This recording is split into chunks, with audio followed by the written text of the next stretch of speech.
जय हिंद एवरीवन, स्वागत है आप सभी का आपके अपने चैनल द डिफेंस वॉरियर पर। चैनल पर आप नए हैं तो चैनल को सब्सक्राइब करें, वीडियो को लाइक करें और दोस्तों में शेयर करें। इसी के साथ हम अपना पॉलिटी का लेक्चर नंबर 8 कवर करेंगे। आगे बढ़ते हैं, उसमें हम पढ़ेंगे फंडामेंटल राइट्स। फंडामेंटल राइट्स और रिट्स आज हम कवर करेंगे। हो सकता है रिट्स अगले लेक्चर में कवर हो, आज के लेक्चर में हम फंडामेंटल राइट्स ही कवर करेंगे।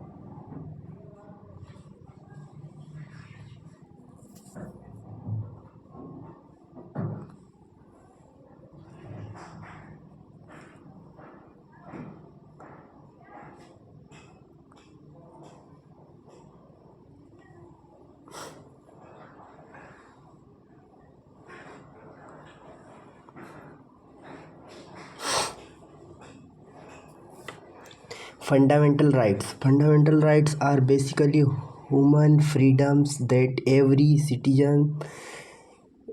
Indian citizen enjoy for adequate and harmonious development of personality। Fundamental rights रहते हैं वो ह्यूमंस के फ्रीडम को दर्शाए जाते हैं। This rights are guaranteed by Indian constitution, और यह इंडियन कॉन्स्टिट्यूशन में गारंटेड है। उसके बाद हम पढ़ेंगे जो फंडामेंटल राइट है वो आर्टिकल 14 से लेकर आर्टिकल 32 तक हैं। तो आर्टिकल 14 to 18 है right to equality, article 14 to article 18 right to freedom, article 19 to article 22। उसके बाद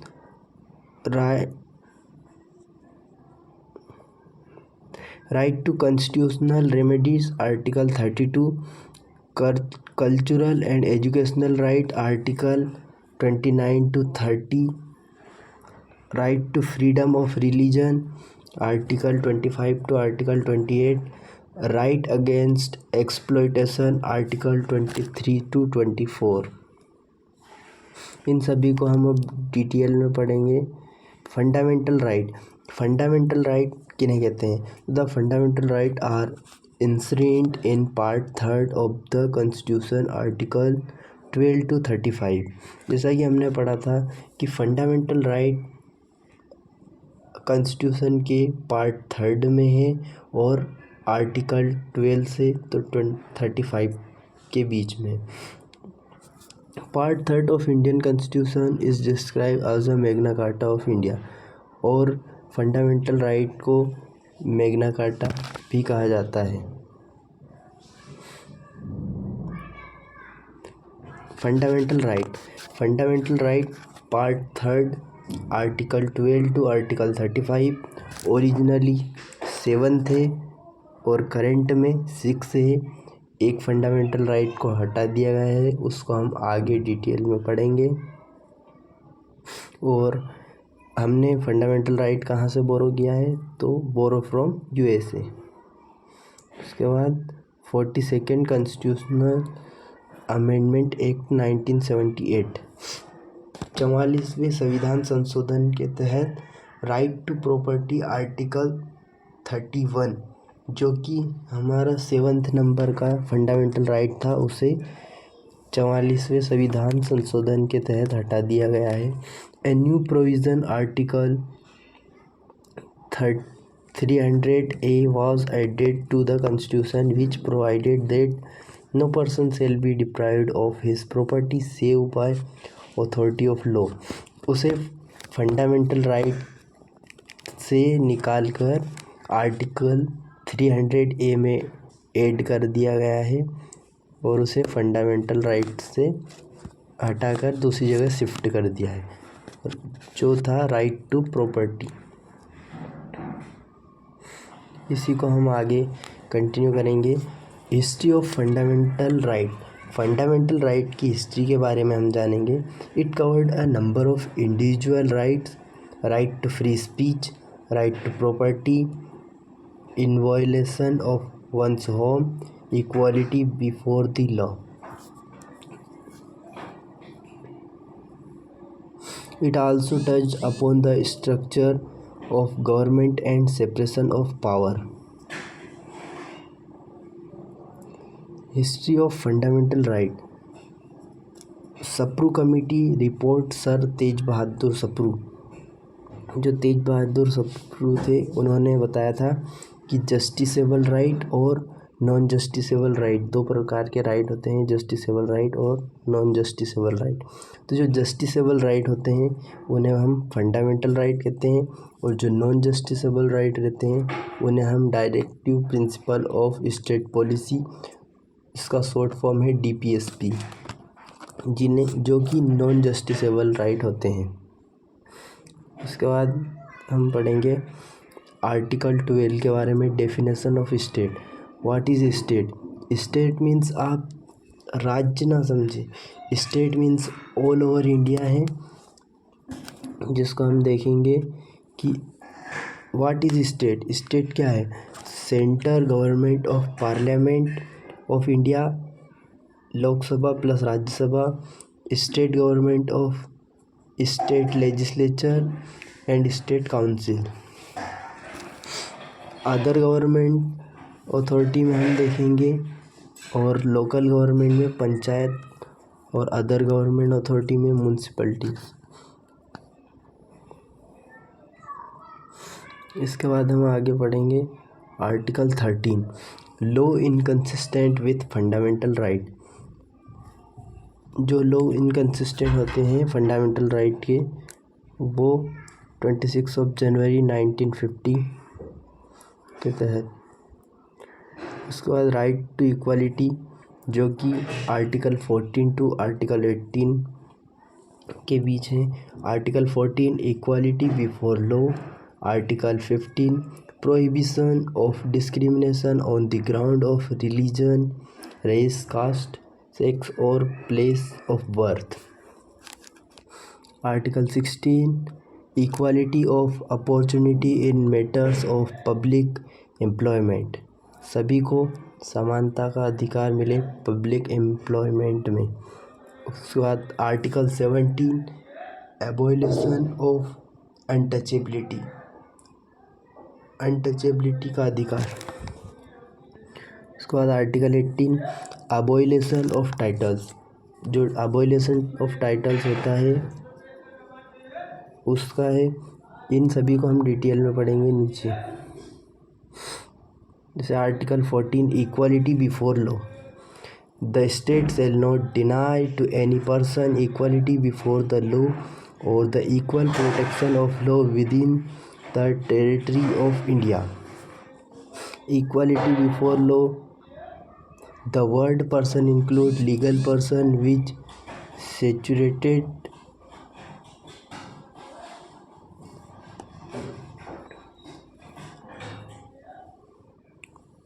statutory corporation, company, registered socialist और any other type of legal person.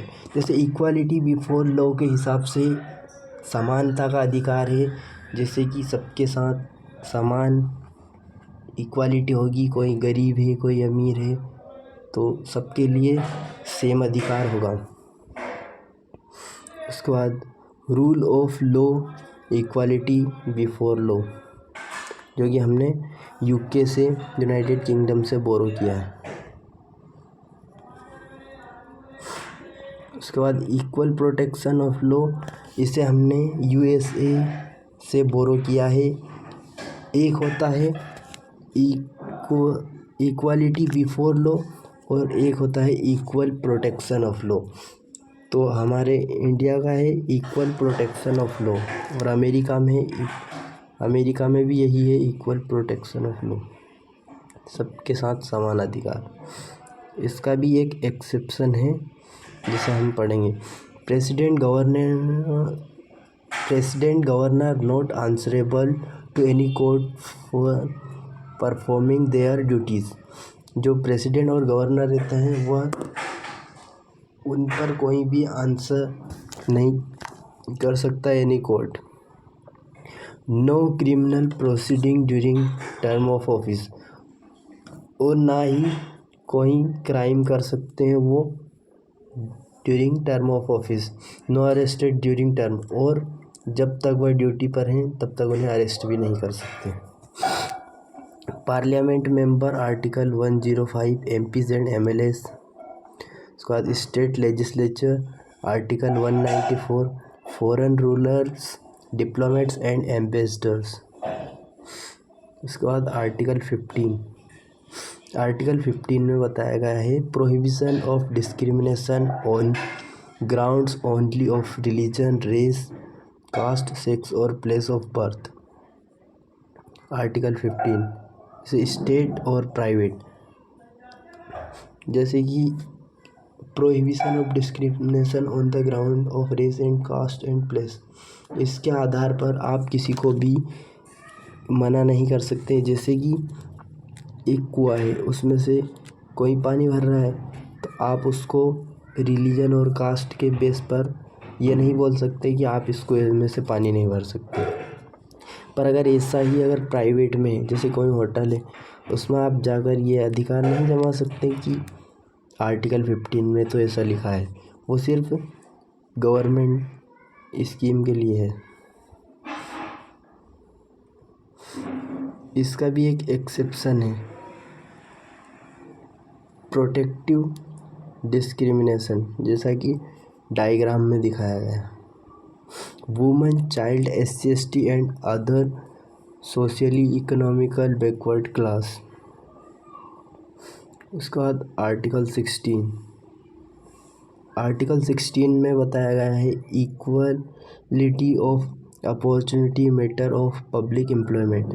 जो पब्लिक एम्प्लॉयमेंट होता है उसमें इक्वल अपॉर्चुनिटी मिलनी चाहिए सभी को, रिलीजन, रेस, कास्ट, सेक्स और प्लेस ऑफ बर्थ रेसिडेंट के आधार पर।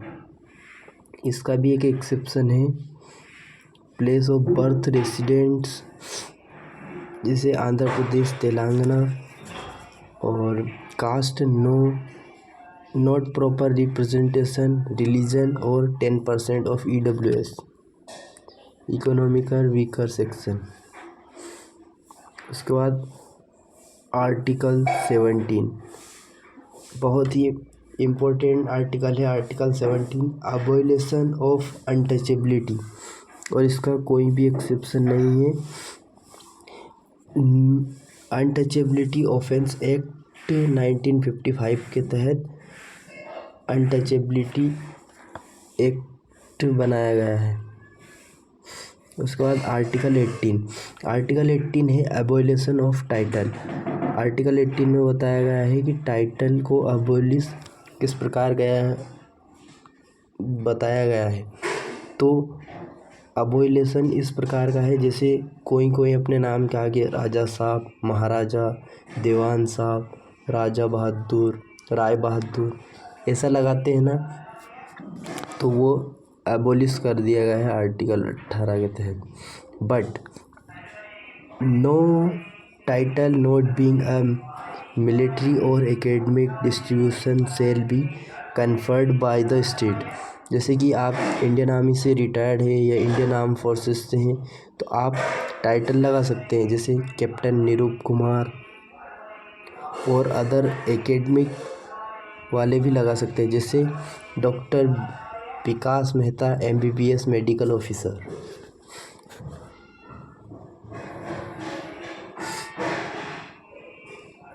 No citizen of India shall accept any title from any foreign state. और जो अपने सिटीजन ऑफ इंडिया हैं वह टाइटल दूसरे फॉरेन स्टेट में नहीं लगा सकते। No person holding any office of profit or trust under the state shall, without the consent of the president, accept any present emolument or office of any kind from or under any foreign state। उसके बाद Balaji Raghavan V union of India 1996, जैसे भारत रत्न, पद्म भूषण और पद्मश्री, इनका भी title लगा सकते हैं।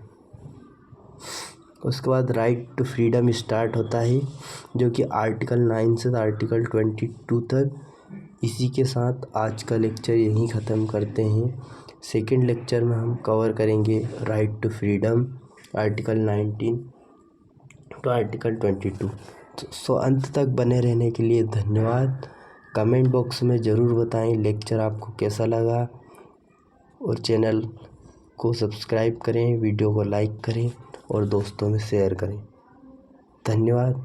जय हिंद, जय भारत।